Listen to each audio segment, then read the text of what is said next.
6, 7, 8. Daqui para o fim do período vai estar só eu e mais um aqui dentro da sala dele. Oi? Vamos lá, vou falar sobre cavidade oral ou cavidade bucal. Essa terminologia, cavidade bucal, cavidade oral, é uma sinonímia. Muita gente às vezes fala que é cavidade oral e tem que chamar, outros falam que é cavidade bucal, mas basicamente é a mesma coisa. Tá? Então, a cavidade bucal, ela é o primeiro segmento do digestivo. É onde começa a digestão propriamente dita. Tá? Então, quando eu coloco o alimento na boca, partículas inteiras, e trituro o alimento, já é o primeiro passo da digestão. Que a digestão que é a transformação de partículas maiores do alimento em partículas menores para que elas possam ser absorvidas. Então, o início da digestão já começa na boca, a partir do momento que eu estou triturando o alimento. Mas eu não tenho só a digestão mecânica na boca. Eu tenho também uma parte da digestão química, através de enzimas presentes na saliva. Então, enzimas que estão presentes na saliva também começam o processo de digestão. Tá? Tem uma Kombi que passa aqui essa hora com vocês tudinho, né? Desce todo mundo correr, né? Eu já percebi.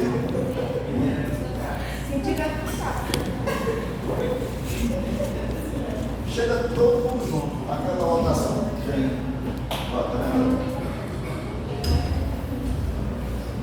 Então, o primeiro segmento do tubo digestivo apresenta em geral uma forma ovalada, tá?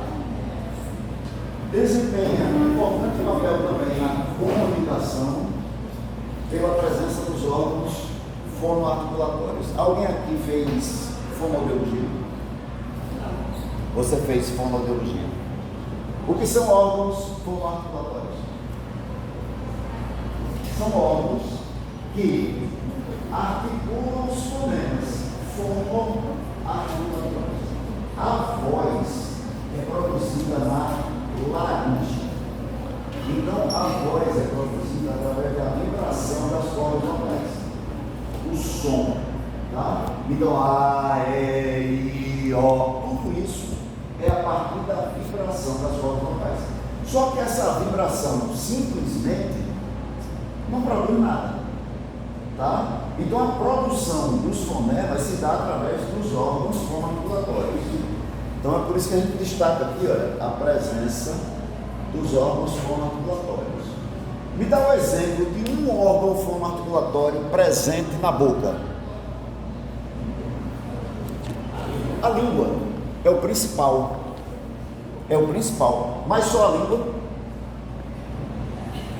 Os dentes.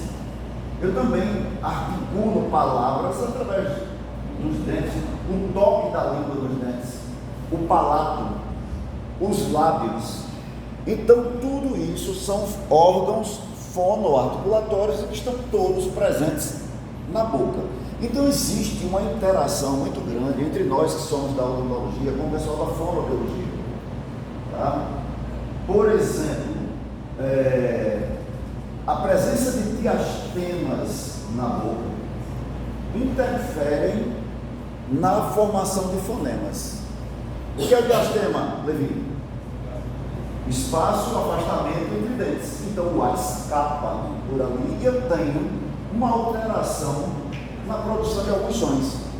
Outra coisa, o freio lingual, que é uma prega existente no ventre da língua, se for um freio muito desenvolvido, hipertrofiado, ele pode limitar o movimento da língua. E ao limitar o movimento da língua, ele pode interferir na formação de alguns fonemas. Então vejam, e isso aí não é o fonoaudiologista, o fonoaudiólogo que faz cirurgia de freio lingual, é o dentista. Não é o fonoaudiólogo que fecha diastema, é o dentista. Tá? A ausência de dentes na boca interfere de forma significativa na formação de fonemas. Não é o fonoaudiólogo que coloca dentes na boca, é o dentista. Então existe uma interação muito grande entre fonoaudiologia e odontologia, tá? Didaticamente, e aí quando eu digo didaticamente, é uma divisão que ela diz mais respeito ao cirurgião dentista do que qualquer outra área da atividade. A cavidade bucal, didaticamente, é dividida em duas partes. Uma parte chamada de vestíbulo bucal, e a outra chamada de cavidade bucal propriamente dita, tá? Então, essas divisões, elas são meramente didáticas, porque a boca é um todo, tá? A cavidade bucal é um todo. Agora, didaticamente, eu divido em duas partes. Por que eu divido em duas partes? Porque, por exemplo, dentro da odontologia, a relação que a gente tem anatômica na cavidade bucal e mesmo fisiológica, se eu não tiver uma divisão, fica difícil da gente conversar, da gente se relacionar com outro colega. Por exemplo, eu digo assim, eu tenho uma cavidade na face vestibular do 21. Qual é a face vestibular? Aquela que está voltada para o vestíbulo.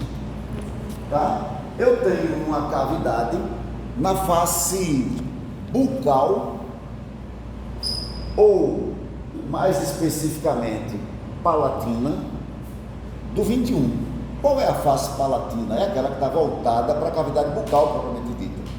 Por isso, bucal, quando eu falo em termos bem generalistas, ou palatina, quando eu falo especificamente. Se eu falo de um dente superior, a face bucal é chamada palatina. Se eu falo de um dente inferior, a face bucal é chamada lingual. Ok?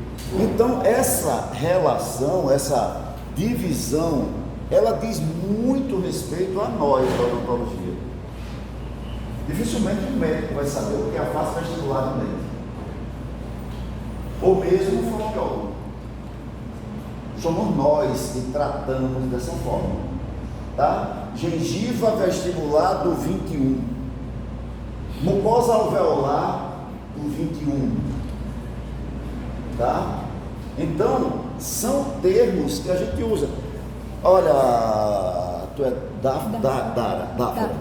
Dáfera, eu preciso que você me faça uma restauração classe 5 na vestibular do 15. Então você tem que saber, 15 é o segundo premolar superior direito, vestibular e classe 5, vocês vão estudar isso ainda, tá? Classe 5 é na cervical de um dente, então vocês vão estudar isso, mas na hora que eu pego e coloco isso num papel, supondo que eu não faça dentística e que eu precise que algumas restaurações sejam feitas no meu paciente, eu encaminho para um colega e digo, olha, eu preciso de restaurar a face, eu preciso de uma restauração classe 5 na vestibular do 15, eu preciso de uma restauração classe 3 no 11, e assim essas classificações se vão vendo lá na frente. Beleza? Muito bem. Essa imagem é a imagem do Atlas de Necker. Ela mostra aqui o que é o vestíbulo. Então eu tenho a arcada superior, a arcada inferior. Se eu fecho minha boca, inclusive cerrando os lábios, fechando os lábios, vestíbulo seria aquele espaço localizado para dentro dos lábios e bochecha, mas para fora dos dentes. Então, eu teria de um lado dente, gengiva e mucosa alveolar, do outro lábio e bochecha.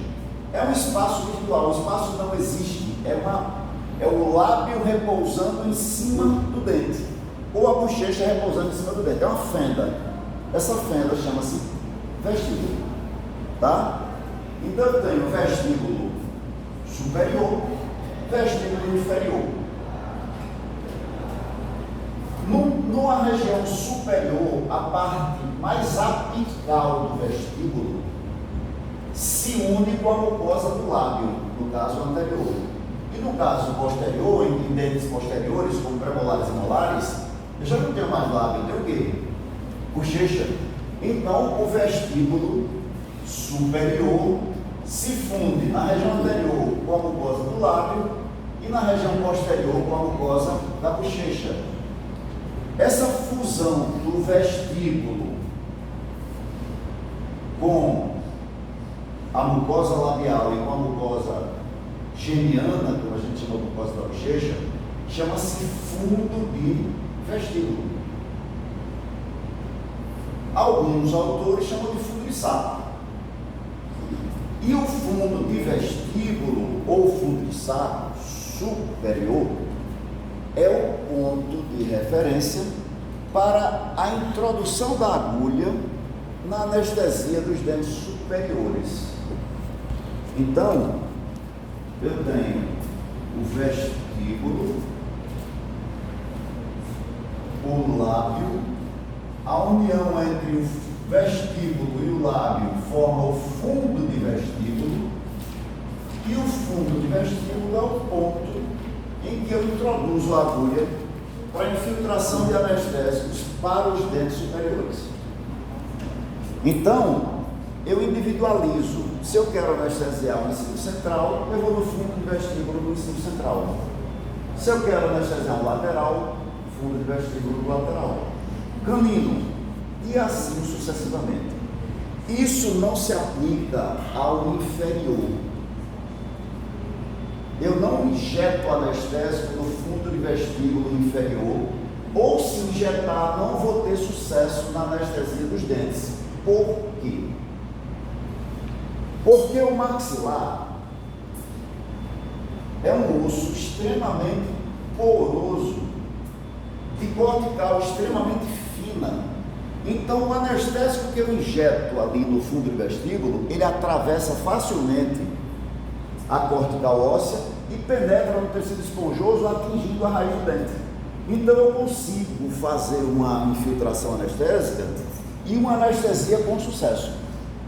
Mandíbula é um osso extremamente espesso, a cortical é muito espessa, e o anestésico não consegue atravessar essa cortical e atingir a raiz do dente. Então, não adianta tentar infiltrar anestésico no vestíbulo inferior, porque eu não vou conseguir anestesiar o dente. Ok? Então, qual é a alternativa que me resta? A gente vai falar disso depois. É uma técnica chamada de bloqueio. Bloqueio do nervo alveolar inferior. A gente vai falar em nervo trigêmeo. Tá? Então, para o superior, eu injeto o anestésico no fundo do vestíbulo, mais voltado para o dente. No inferior, não adianta injetar no fundo do vestíbulo, porque eu não vou ter sucesso. Tá?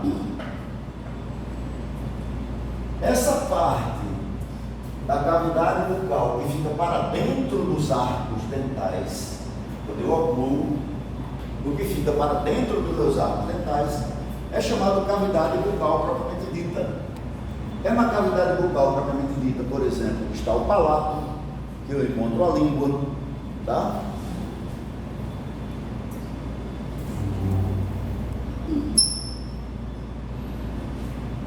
A cavidade bucal como um todo, e aí já incluindo o vestíbulo e cavidade bucal propriamente dita, ela é uma passagem. Como eu disse no primeiro slide, ela é o primeiro segmento do aparelho digestivo, mas ela é uma passagem. Passagem para quê? Para o alimento. O alimento entra, ele é triturado, e depois de triturado, a deglutição faz com que o alimento siga para o segundo tempo, o segundo momento do tubo digestivo, que é a orofaringe. Da orofaringe vai para o esôfago, do esôfago para o estômago, do estômago o intestino delgado, tá? Então, a cavidade oral é o primeiro segmento e é onde eu começo a digestão, é uma passagem. A abertura da cavidade oral para o meio externo se dá por esse espaço entre os lábios que é chamado rima, que nós já vimos quando estudamos músculos da expressão facial. Então a rima bucal, ou rima oral, ou rima labial, é a abertura que comunica a cavidade bucal com o meio externo. É por onde o alimento entra, é por onde o som nas palavras sai. Tá? Já a passagem posterior da cavidade bucal, que é aquela que vai comunicar a cavidade com a orofaringe, é chamada de istmo das fauces ou istmo da garganta.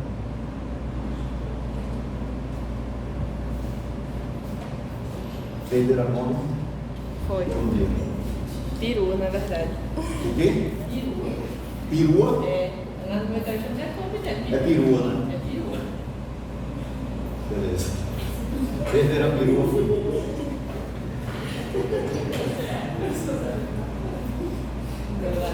É peru, né? Couve. Sim. Oh. Pau. E seja.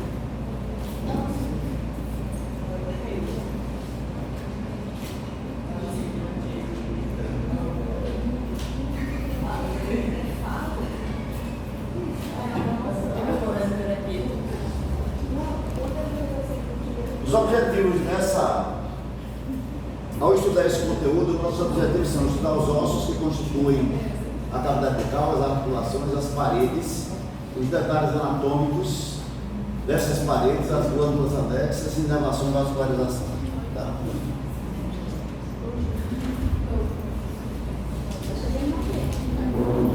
Pois é, rapaz, eu achei que só tinha dois no começo.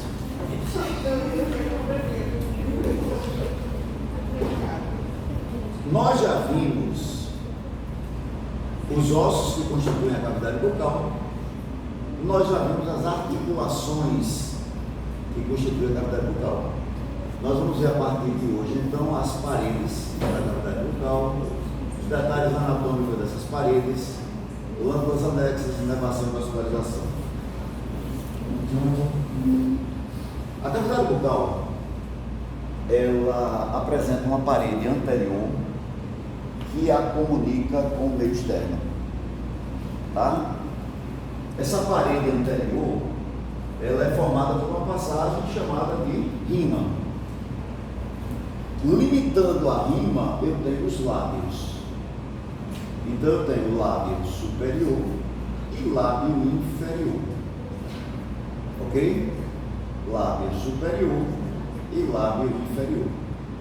Quando eu olho para essas duas fotografias, eu percebo que os lábios eles têm uma certa assimetria. Por exemplo, o lábio superior é bem menos volumoso que o lábio inferior. Isso é normal, tá? O lábio inferior é bem volumoso, o superior bem menos volumoso, ok? Os dois lábios limitam a rima e as extremidades da rima ou das rimas formam as comissuras, direito e esquerdo, tá? As comissuras também são chamadas de ângulo da boca, tá? Se eu for analisar o lábio individualmente, eu tenho que o lábio superior apresenta uma face externa e uma interna. A externa está voltada para o meio externo e a interna voltada para o vestíbulo, tá? Na face externa, eu tenho uma depressão longitudinal que começa no septo nasal e termina na borda livre do lábio. Essa depressão longitudinal chama-se filtro do lábio. Todo mundo tem um filtro do lábio, tá? O filtro do lábio nada mais é do que a fusão dos floretes embrionários que se dobraram para o anterior e formaram essa cicatriz. Filtro do lábio, tá? E se eu olhar na luz média do indivíduo, eu vou encontrar sempre alguma sinalização de que aquilo dali foi fusionado, tá? No palato eu encontro a ráfia palatina, eu encontro o freio do lábio superior. Então eu vou encontrando sempre ao longo do corpo alguma cicatriz daquela fusão. Tá?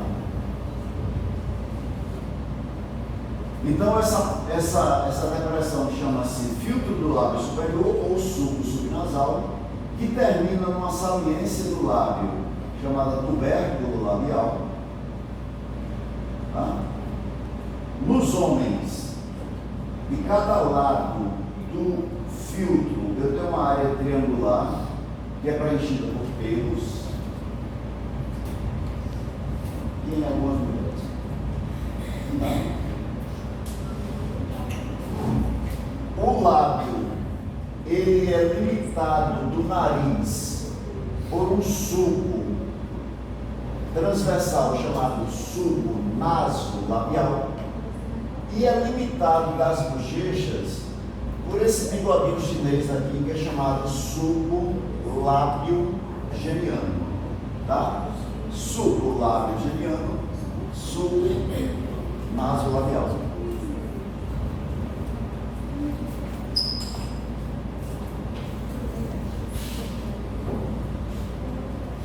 Essa imagem é do Atlas de Wolff, então vocês têm esse Atlas na biblioteca, tá? Com tudo isso que foi mostrado aqui. Na face interna do lábio superior, eu tenho uma prega mediana chamada de freio do lábio superior. Se eu palpar o lábio com a língua, eu percebo que a superfície do lábio, que abaixo da mucosa labial eu tenho várias saliências, como bolinhas. Essas bolinhas são glândulas salivares menores e são chamadas glândulas labiais. Às vezes, por trauma, mordendo, uma pancada, alguma coisa, uma glândula dessa apresenta uma obstrução.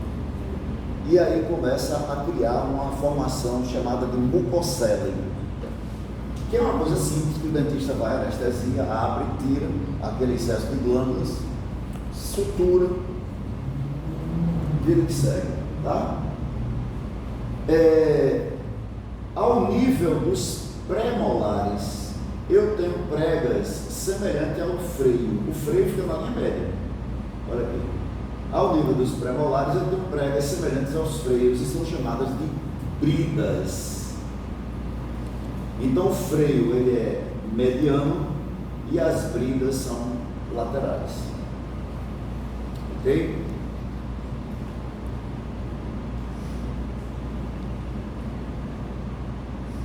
O lábio inferior, ele é bem mais volumoso que o superior, tá?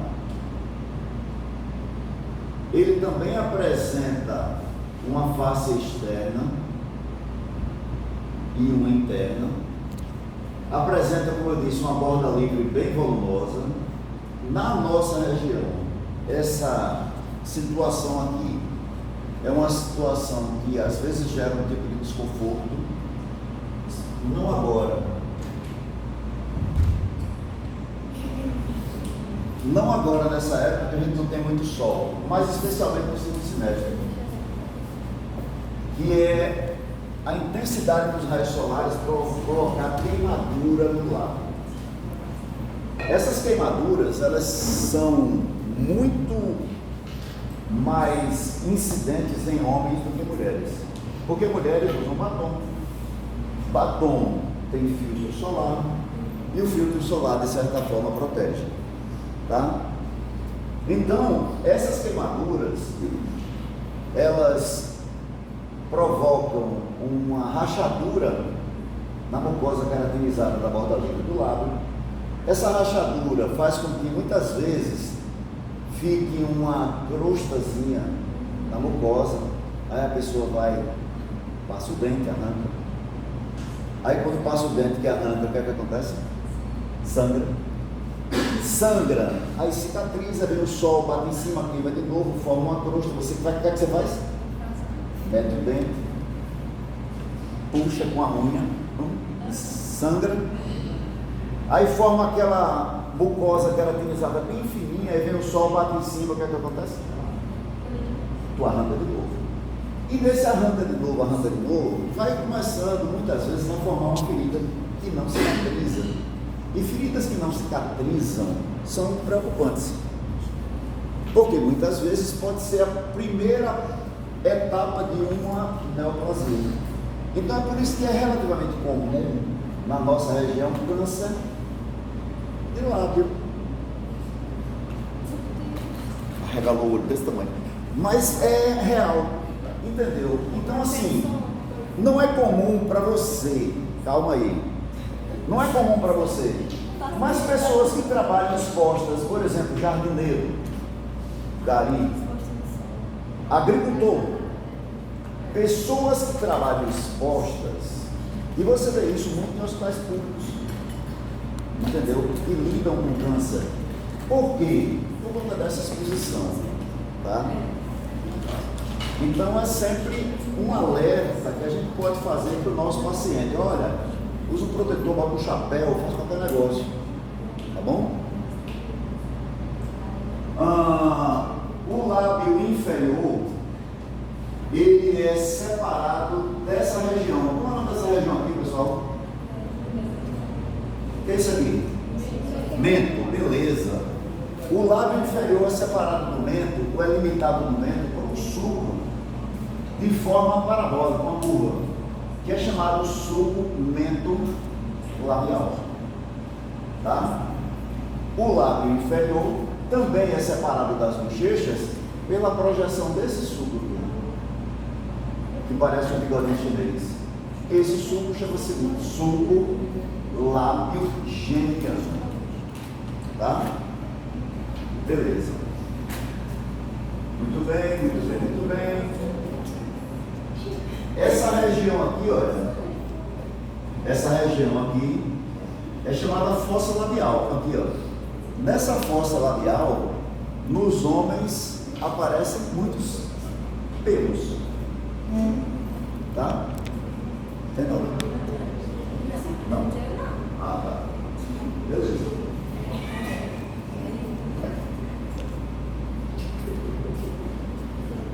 O lábio inferior, internamente, ele também tem um freio.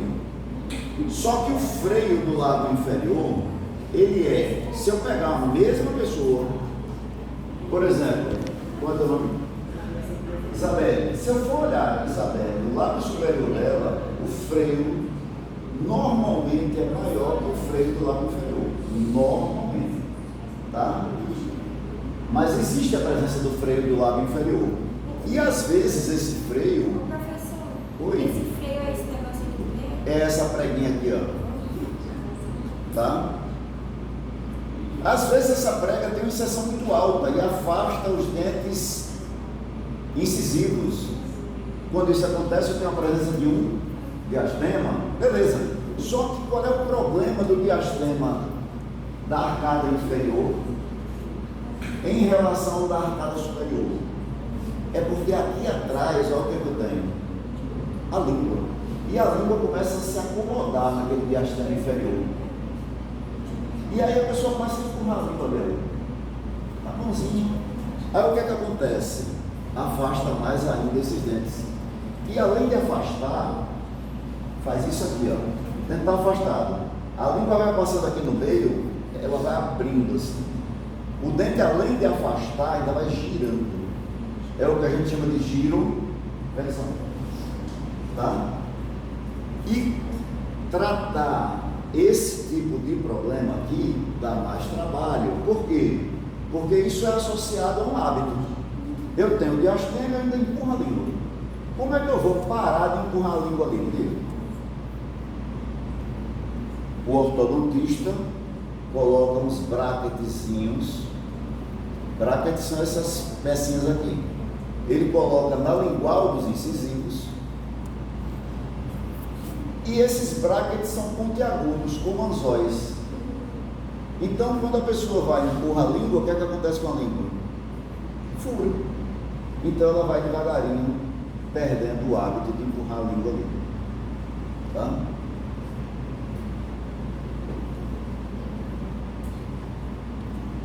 Então, a parede anterior da cavidade bucal é formada pelos lábios. Eu tenho o lábio superior e o lábio inferior. Os lábios limitam a rima. A rima é a abertura para o pelo externo. Lateralmente a rima eu tenho as comissões. Os lábios superior e inferior apresentam face externa e face interna. A face interna dos lábios está sempre voltada para o vestíbulo. A face externa está voltada para o mundo. Tá? Os lábios apresentam, além das duas faces, uma borda livre superior, borda livre inferior. A borda livre inferior é mais volumosa que a superior. Os dois lábios apresentam na sua face interna freios, sendo o freio superior mais volumoso que o inferior. Esses freios, quando eles apresentam uma inserção alterada, uma fixação alterada, essa fixação pode passar por entre os dentes, provocando a presença de espaços entre os dentes chamados de diastema. Beleza? Muito bem. A parede superior da cavidade bucal é formada pelo palato duro e pelo palato mole. Tá? A parede superior da cavidade bucal é formada pelo palato duro e pelo palato mole. O palato duro e mole, eles separam a cavidade bucal de que outra cavidade? Palato, dentro da cavidade bucal, que é o palato, separam a cavidade bucal de que outra cavidade?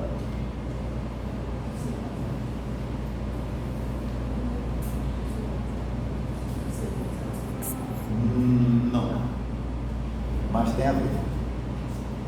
Nasal. Cavidade nasal, exatamente. Cavidade nasal aqui em cima, cavidade bucal aqui embaixo. O palato separa. Acima do palato eu tenho cavidade nasal, abaixo cavidade bucal. É verdade que, tipo assim, quando eu era menor, eu respirava eu dormia respirando pela boca. Respirar pela boca. Aí a pediatra disse que é porque isso aqui no meu Palato. era palato. Era fundo.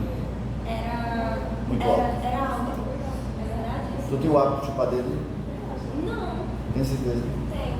Não chupava. Porque é uma das causas do respirador bucal é o palato muito profundo.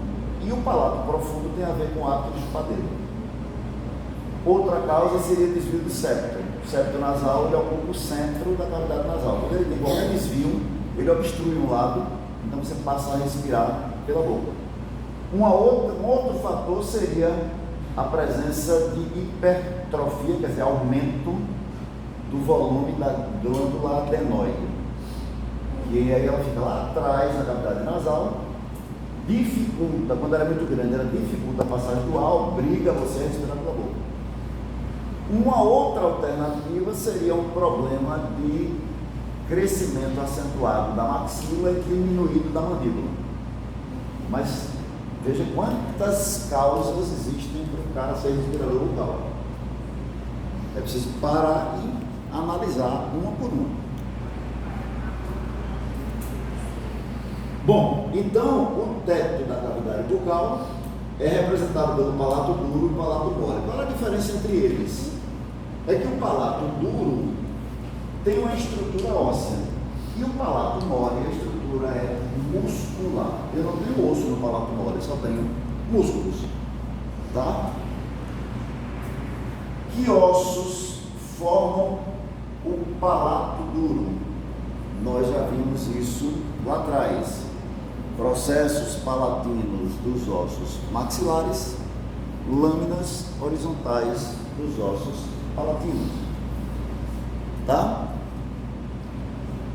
O que é que eu vejo no palato que me chama a atenção? Primeiro, a presença dessa prega mediana que começa entre os incisivos praticamente e termina na úvula. Essa prega chama-se RAF palatina. E o que é a RAF palatina?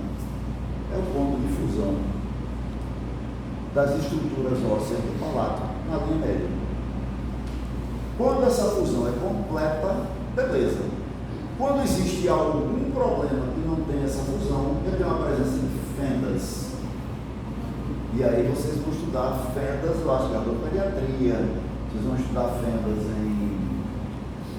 Era para ter estudado em embriologia, tá? Então, fenda palatina mediana, fenda pré-foraminal, fenda pós-foraminal, vocês, tá? Então, aqui eu tenho a RAF palatina. A RAF começa nessa saliência localizada entre os incisivos, que é chamada de papila incisiva. Então, papila incisiva, RAF palatina.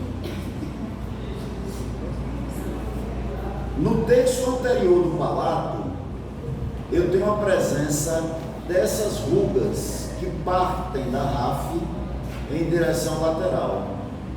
Essas rugas são chamadas de cristas ou rugosidades palatinas. Então, o que são cristas ou rugosidades palatinas? São essas rugas que existem no terço anterior do palato, que partem da linha média em direção lateral. Essas rugosidades palatinas, ou cristas palatinas, ninguém tem igual ao outro. Sem comentário. Ninguém tem igual ao outro. Então, cadê o nome? Cecília não tem cristas palatinas igual a Dáfira. Tá? Dáfira é irmã gêmea de Dara. Elas não têm rugosidades palatinas iguais. Tá? Então elas funcionam como digitais. Durante muito tempo, isso foi usado, inclusive, para identificação cadavérica. Tá? Hoje a gente tem outros mecanismos, tá? Como o teste de DNA, que embora esteja caro, já está bastante difundido.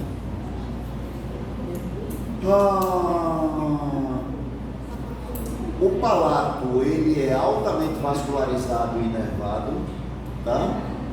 Mas ainda assim é uma área em que eu, quando preciso de enxerto de tecido mole, uma das áreas em que eu posso lançar a mão para tirar, para fazer o transplante de material, é o palato, desde que eu não venha muito para o centro, que é justamente a área mais vascularizada e inervada. Então, quando eu quero tirar tecido para enxerto, eu vou sempre próximo, não é coladinho no dente, não, próximo a pré-molares e molares, com exceção do último, porque aqui eu tenho um forame chamado forame palatino maior, tá? Então eu venho numa faixa aqui e removo o tecido que eu quero.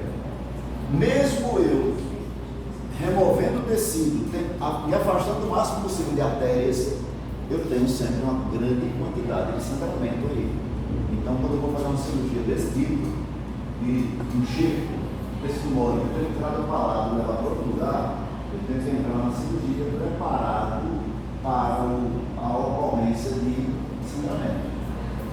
Tá?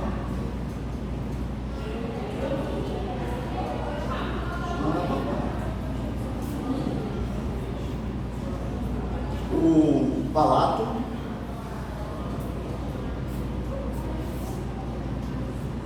quando eu removo a mucosa e tecido conjuntivo, eu encontro aqui, olha, uma artéria bem calibrosa, que é a artéria palatina descendente. Aqui na frente é a artéria nasopalatina. Branquinho aqui um nervo chamado palatino maior. Aqui na frente o nasopalatino. Então são áreas que você veja que é extremamente vascularizada e inervada. Então tem que se ter muito cuidado quando se mexe aqui. Outra coisa é que você encontra uma infinidade dessas pequenas bolinhas aqui. Da mesma forma que eu encontro lá nos lábios. Nos lábios são o quê? Glândulas labiais. No palato, glândulas palatinas. Glândulas palatinas. Tá? Vejam aqui a diferença do palato duro, que é a infraestrutura dele é óssea, para o palato mole, que é muscular. Então veja aqui, ó, o palato mole é totalmente muscular. Tá?